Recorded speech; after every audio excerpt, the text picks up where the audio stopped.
What's up, tech heads and gamers, it's your boy Mel, E to the Z to the E. Today I'm going to be going over my top 10 most anticipated game for the Nintendo Switch. There's been a lot of great games that have come out for the Switch, but there's still more for the remainder of the year, and I'm just hoping that this video brings a light to some of those games.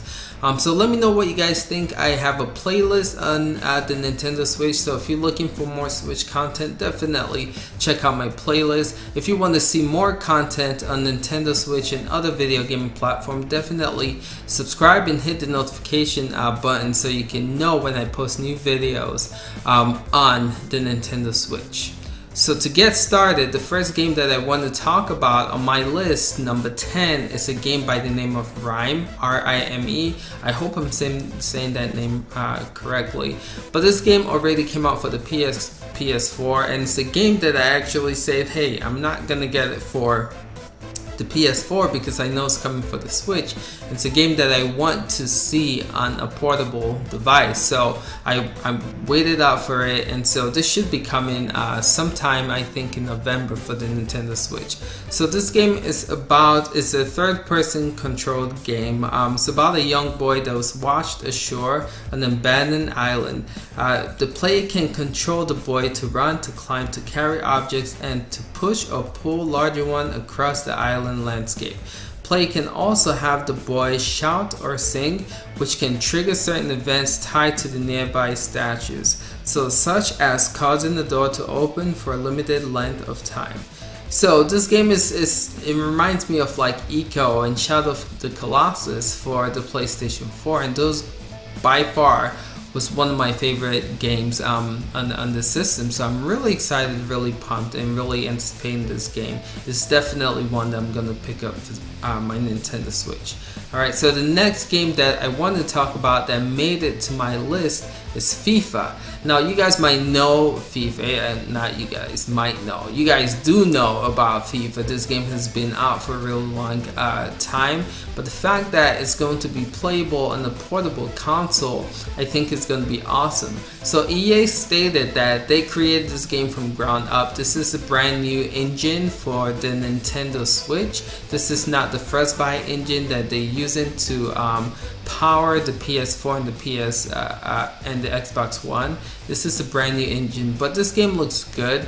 It's not gonna have all the features that the PS4 game has, but it's gonna have most of them. I think the career mode was taken out, but the developer said the other modes, all the other modes are gonna be put in there except from the career mode. So there's still a lot of content for this little portable device, FIFA on this little portable device. So I'm really excited for that. So that's my number 9 on my top 10 list. Number 8 on my list is Skyrim. This is a game that I did not play on the PS3 and the Xbox 360. I know you guys are gonna kill me. You guys are gonna be like, how did I skip out on such an awesome game?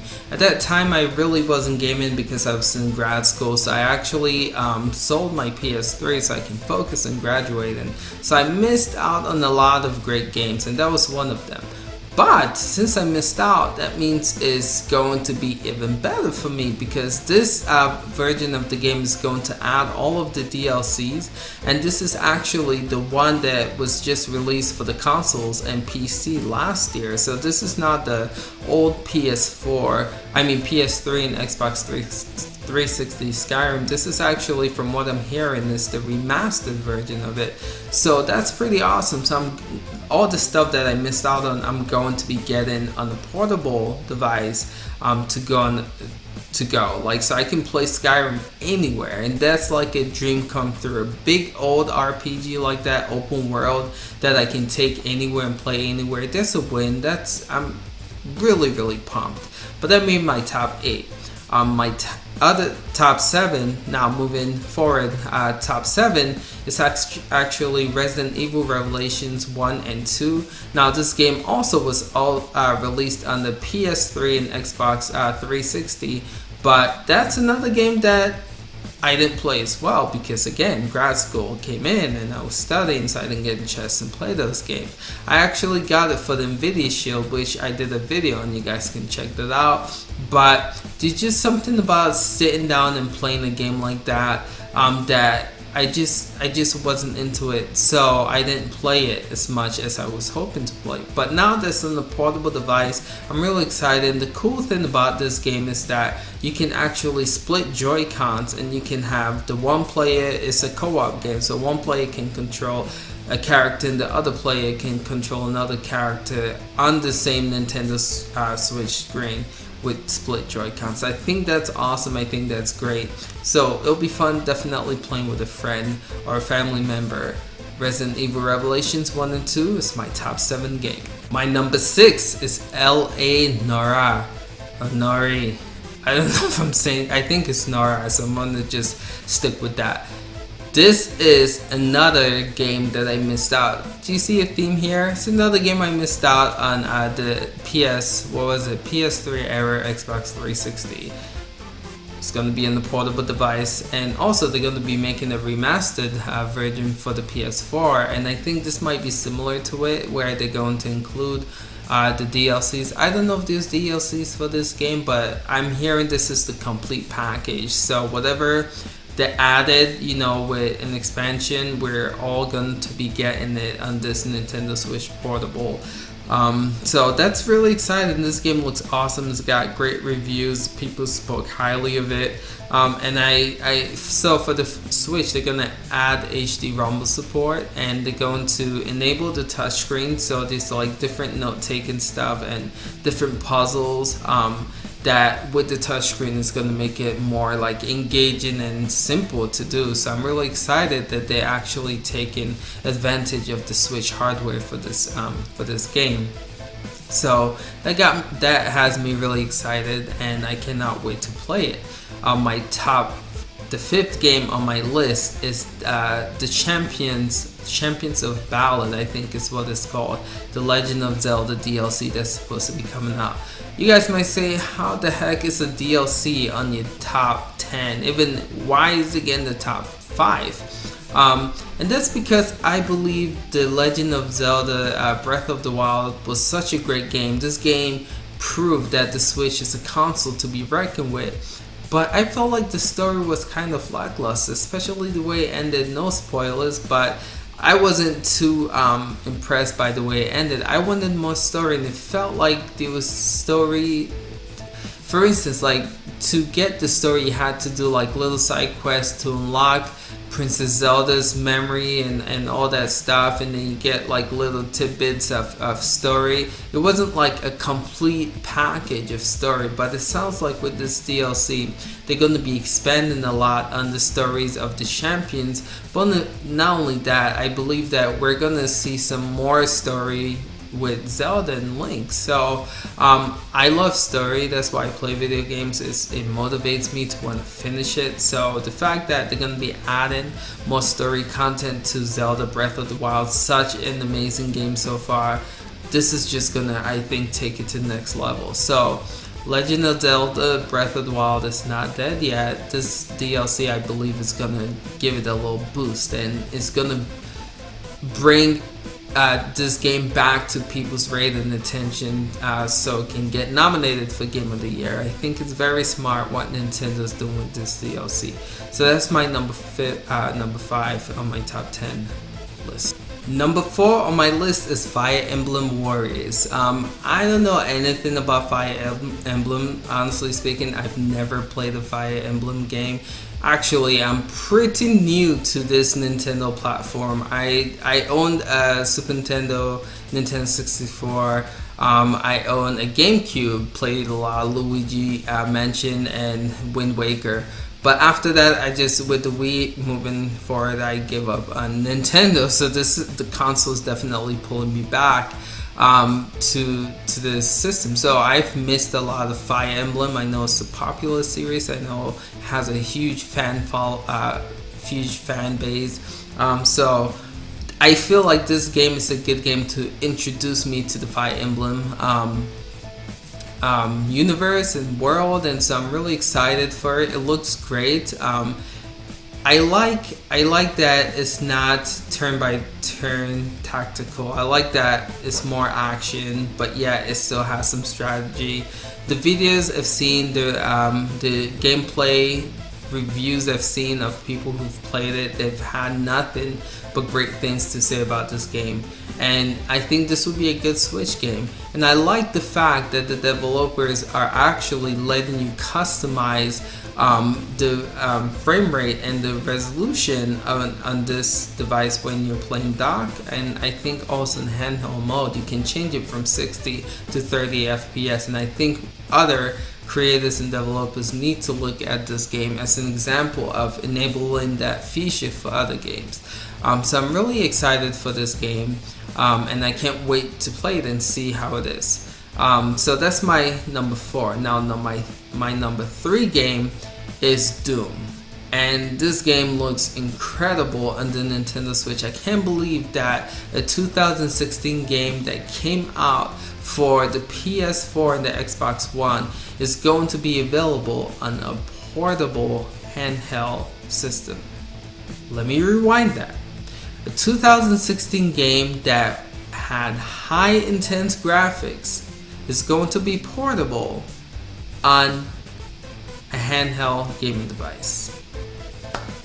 Need I say more? That's my top 3. This game looks incredible.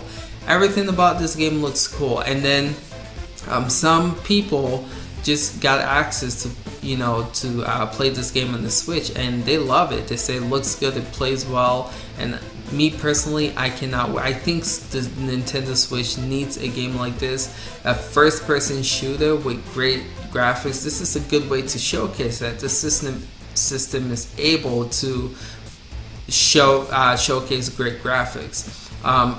It's gonna be a good fix until we get Metroid Prime 4, which is the other. It's gonna be a huge first-person shooter next year, but for this year we get Doom, which is really exciting. I'm really pumped for this game. My number 2 game on this list is Mario Odyssey. Now this game looks incredible. Since E3, they've just been showcasing a lot about this game. And man, it feels like there's just so much to do in this game, like just so much to do. This will keep you busy, and I believe this is a great portable game. So it's a game that you can take anywhere, you can play, you can stop whenever you want. The graphics looks good, the controls looks good, and I like the cappy feature, the fact that you can throw your cap or your hat, if you want to call it that, and it can land on a creature or anything, and then you get to control it. So it expands the universe, a lot. I believe they said there's more than 5 different kingdoms. I think they said 7 or 8, I can't remember, within Nintendo Direct.